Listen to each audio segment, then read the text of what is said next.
Match জেতাতে পারলে আলাদা একটা শান্তি লাগতো। আসলে এরকম ম্যাচ কিন্তু জেতানোটা একটা ব্যাটসম্যানের জন্য একটা ড্রিমের মতো থাকে, যে লাইফ টাইমে এরকম 5-6টা সে ম্যাচ জেতাবে একা নিজের হাতে। আসলে আমার ইনিংস নিয়ে ওরকম কোনো স্পেশালি বলার কিছু নাই। আমি আসলে স্কোরবোর্ড এরকম শুধু দেখতেছিলাম যে ম্যাচটা কতটুকু ক্লোজে নিয়ে যায়, রান রেট কত চলতেছে।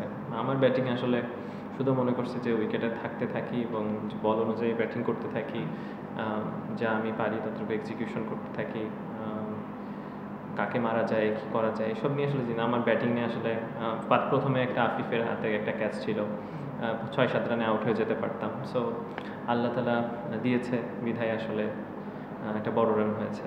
তাছাড়া আসলে ম্যাচ জেতাতে পারলে আলাদা একটা শান্তি লাগতো। আসলে এরকম ম্যাচ কিন্তু জেতানোটা একটা ব্যাটসম্যানের জন্য একটা ড্রিমের মতো থাকে, যে লাইফ টাইমে এরকম 5-6টা সে ম্যাচ জেতাবে একা নিজের হাতে। তো জেতাতে পারলে হয়তো নিজের ইনিংসটা অন্যভাবে আপনাকে আমি সামারি করতে পারতাম, বাট এখন আসলে সামারি করার মতো কিছু না। হ্যাঁ, একটা সংখ্যাই তো, ভালো সংখ্যা, সুন্দর সংখ্যা, বাট আফসোস থেকে যাবে আমার মনে হয় এটা। আসলে আমি 2টা বল, ফুল টাচ বল, লো ফুল টাচ বল আমার মনে হয় মিস হয়ে গেছে। একটা এই পাশ থেকে যে বল করলো, আর একটা হাসানের বলে যেটা ফুল টাচ বলে, আমি ওইটা একটা, এই 2টা বাউন্ডারি হতে পারতাম আমার দিক থেকে, এটা আমি মিস করেছি আমার মনে হয় এখন। আর রায়ান বার্ন অবশ্যই খুব ভালো শেপে তো আছেই থ্রু অফ দ্য টুর্নামেন্টে।